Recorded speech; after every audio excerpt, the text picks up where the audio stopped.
যাই হোক, যাত্রা পথে মুসলমান ভাইদের আমার ছাড়া আর হিন্দু ভাইদের থাকবে নমস্কার।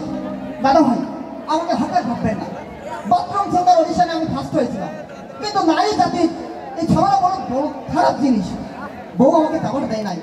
বিশ্বাস করুন, রাতের বেলা যে ডেকে আনবেন, আমার কণ্ঠের মিষ্টতার কারণে টিপটা আমার গলার মধ্যে লেগে থাকে। যাই হোক, মানুষ মানুষকে বেইমানি করে, কিন্তু কাজ কখনো কাউকে বেইমানি করে না। দাদা ভাই, এখানে অনেক দাদা ভাই আছেন বিয়ে করতে ভয় পাচ্ছেন।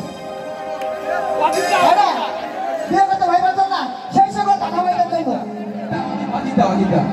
আচ্ছা, এরকম আরো দাদা ভাই আছে যারা বিয়ের এই ভয়ে চুল কাটেন না, দাড়ি কাটেন না, মোজ কাটেন না, আরো অনেক কিছু কাটেন না। চুল দাড়ি না কাটতে কাটতে এই মাথা হয়ে গেছে পুরাতন খেজুর গাছের মতো। মাথার মধ্যে উকুন বসত করে প্রমোশন হয়ে কচ্ছপ হয়ে গেছে। সেই সকল দাদা ভাইয়ের জন্য আমার এই ওষুধটা এক ফাইল যথেষ্ট। বিশ্বাস করুন, কোম্পানির প্রত্যেক